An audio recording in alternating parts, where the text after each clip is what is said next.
उनकिना जंगा रे पारे nya जोहार जा इन परे इन nya क्लासमेट बड़ा को कुड़ी को मेना बना तोड़ के nya दुलर जोहार तेहें नो जे नो अब मनावेया नुआ मनावना से नुआ चिदा को मनावा चिदा मनाव लगती के ना और ओकारे को मनावा नुआ को बाबत के इन बार मिट बार कथा रोड सुनेया जो तो कोन मनाव मा जे नुआ दो जस्ती का तो एजुकेशनल इंस्टीट्यूट करे को मनावा अथोरी अतुरे जाना पता से परा उनका तो बांग केना इनखान नुआ दो एजुकेशन सा जुड़ो मेना संताल आबोआ जहां नय पढ़ा कना बो नुआ एजुकेशन दो लहा नेतो एहो कना मेन गाना नुआ को यूनिवर्सिटी रे दो आबो तो थर्ड बेच कना इना मानन जे लेका ताहेना आबो तो कोल पढ़ा कान ताहे कोन से बांग ओना बारेते हम बार कथिन लेया जे सेदा एखन गे आबो संताल दो एजुकेशन दो ताहे गया मेनखान नॉन फॉर्मल एजुकेशन तो बात है नॉन फॉर्मल एजुकेशन ता है उना तो नंका जे जहां लेका मझी अखड़ा गुरु चेला उना को रहो सेचे तो कान के ता है मेनखान तेहन जे थोड़ा ओलातेन पढ़ावते नंका सेचे तो बात है उन समय मेनखान सेदा खन के ता है मेनखान उना को के तो मॉडिफाई करते हैं से उना को के ऑल्टो लाते माने फॉर्मल हिसाब ते अब यूनिवर्सिटी को पढ़ा उन समय अब जहां को गुरु को तहेना बार पे कथा नुआ बाबा को ओ लगा कोना उना उनकुआ आलोचना रना नुआ मिटि सोफा दोहर नाम मेन लेना नोडे आबोआ और सोफा दोहो मेन किया एनका तिना बो हेदिना मा आउ तोड़ को नेरे किया जहां का के यदि पता को दोहो किया से एने सेने को दोहो किया पर जस्ती के अब स्टूडेंट को हेतुआ मेनखान जखन आलोचना के मेनना इनका नोका हेजना बो जहां तना बो हेज कना निये के मना होयो अब तो निना तेगे संताल समाज दिन तो निना के चेक को मेना माने तेज तरार से माने लासेर को मेना बना इनका निकु तेगे कमी तो पारम होया आदो सरबोले राधा कृष्णन मा गोटा दिसम रे शिक्षक कना खान अबवा ओना नॉन फॉर्मल एजुकेशन रे जहां को शिक्षक को ताहेया उनको हो अब एजुकेशन बारे सेचलो बारे किछु कथा को रोड़ा का कोना से बको रोड़ा का कोना उना को बार कथा को उहेरा जहां लेका नो आलोचना रे दोहो लेना जे साधु रामचंद्र मुर्मू गुरु गंगे पंडित रघुनाथ मुर्मू और शारदा प्रसाद किस्कू उनको बारे ते किछु को आलोचना मेनते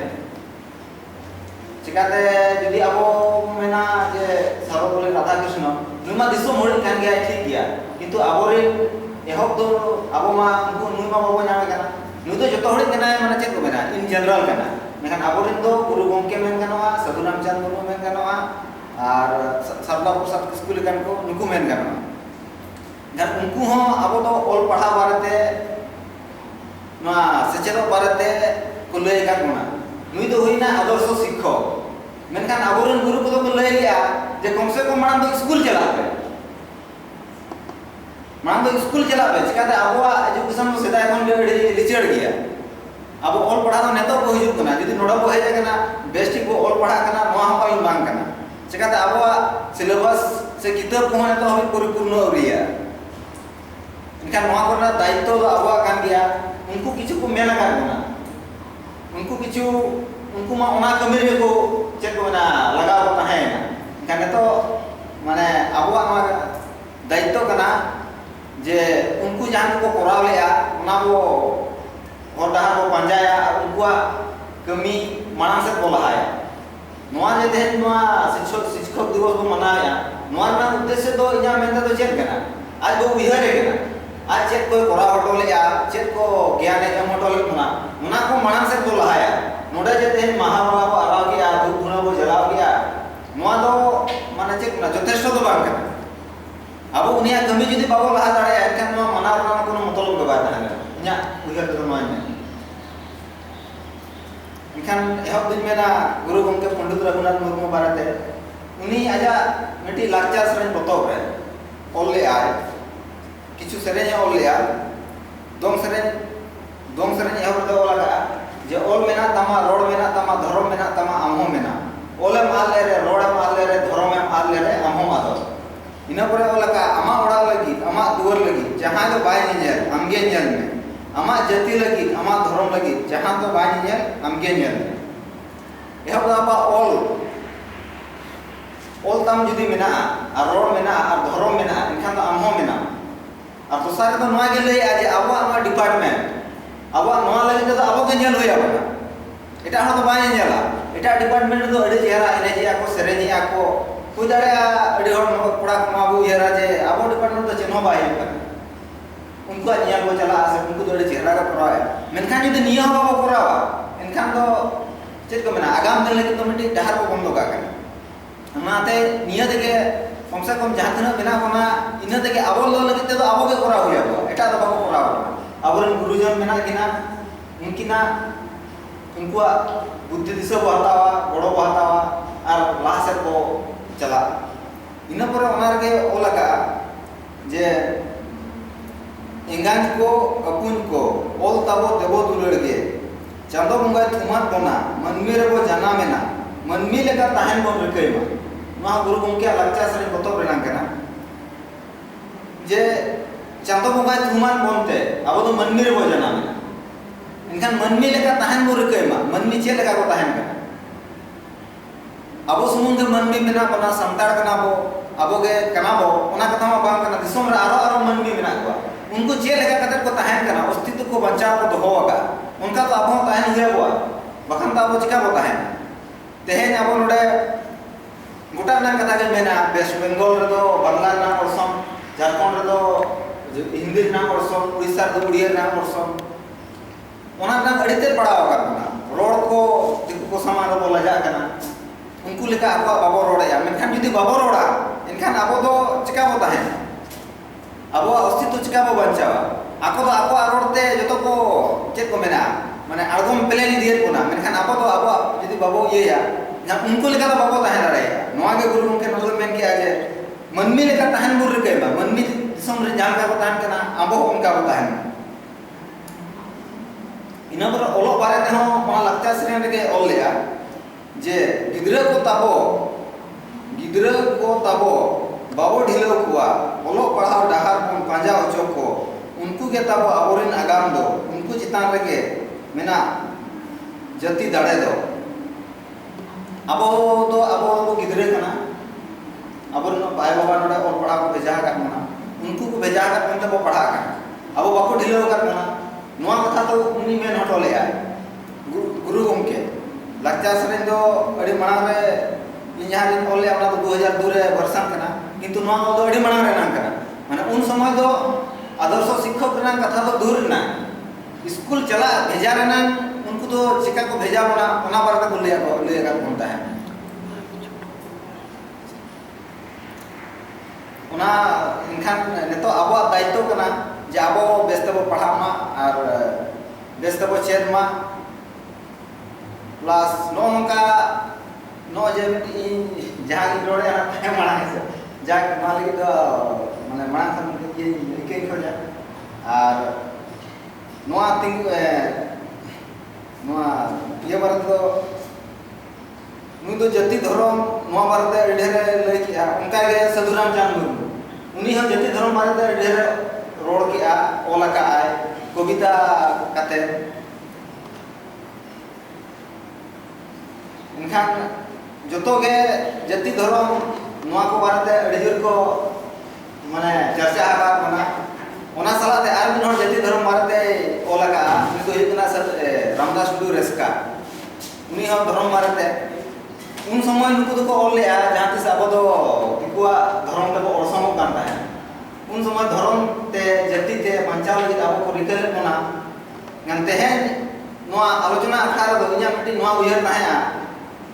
जे इन दिन ओलो कना सरना धर्म नोतलिन दो ओलो कना सरी धर्म नोआ रहा बाबा कंट्राडिक्शन मेना तेहें जुदी अब गंके मिट्टी क्वेश्चन को एमाबना जे आपे अब धर्म दो चेक करना नोआ रे अब तो अड़ी रकमोआ ये दाव आको जहां तिरे को ताहेया शिक्षक लेकाते इन नॉन फॉर्मल शिक्षक लेकाते उन समय तो मोबाइल ना जुग बाय ताहेया आको गल्प बाको तार दाड़े ताहे जे जुदी उन समय पालन इया उहर तो मोबाइल को ताहे को एनखान आको को गोटा गया जे धर्म दो का दोहोया ओका दोहो लेखान गाम कोआ मेनखान उन समय वाला सुविधा बाय ताहे तेहें तो अब सुविधा में इन हेज कना झारखंड को आपे नोआ सुसाइड करे जतो पे हेज कना नोंका आलोचना आखड़ा दराते अब जुदी नोआ बो चेष्टाया गल्प गल्प तेगे कि बेस के बड़े नोंका नोंका ते जुदी बो मिद दाड़ाया एनखान मेना नोआ तो विद्यासागर यूनिवर्सिटी ना अड़ी मारा मिटी कुरुमुटु ताहेना अड़ी मारा मिटी कुरुमुटु हुआ ओना लगे हो नोआ आलोचना आखड़ा चेष्टा लन ताहेना और नोआ हन ले आजे नोंका जुदी बाबो गल्पे जहां का इन रोड़या ओका जिन तायम को दिया ओका जिन मांग को दिया चिका तो रोड ना जे हैबिट बनुआ रोड ना हैबिट बनुआ एनखान नोंका जुदी आखड़ा अब बाबो दोया स्टेज बाबो नाम एनखान चिका बो रोड़ा चिका बो गल्पया हेड्स और रोड से तो इना के और हेड सेक्शन इना मिटी अरदास जे इना सामते पठुआ को आले वाले गल्पया जे नोंका के महीना पिछि मिटी सिलेबस चितान रखे गल्प रेना आलोचना रेना मिटी आखड़ा को दोहय मा सिलेबस ना वो पढ़ा कान गया क्लास रे किंतु नोंका जदि को आलोचना है एनखान हांते नाते कोन अड़ी जगह रे जहां जे स्टूडेंट को हेज कना उनकुआ उनतेना हाल उनतेना परिस्थिति उना को जदि को सला गोटाया एनखान नोडे मिटी अड़ी मारान चेज मेना माने ये हुईवा माने अब विद्यासागर यूनिवर्सिटी ना उपलब्धि हुईवा और सर हेड सर ने अरदास nya जतो पास्टा हम ताहेना जे नोंका आलोचना आखड़ा रेना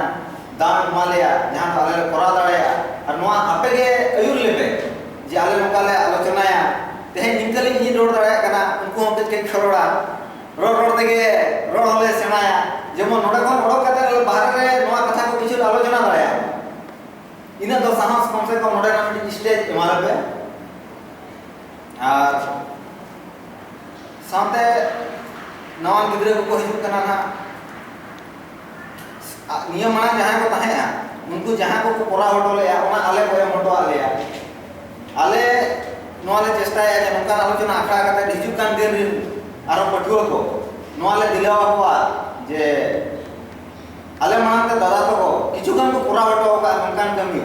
जहां ते तो अब समाज लगी अब एजुकेशन लगी अब सांस्कृतिक अब फ्यूचर लगी किछु बेस हुआ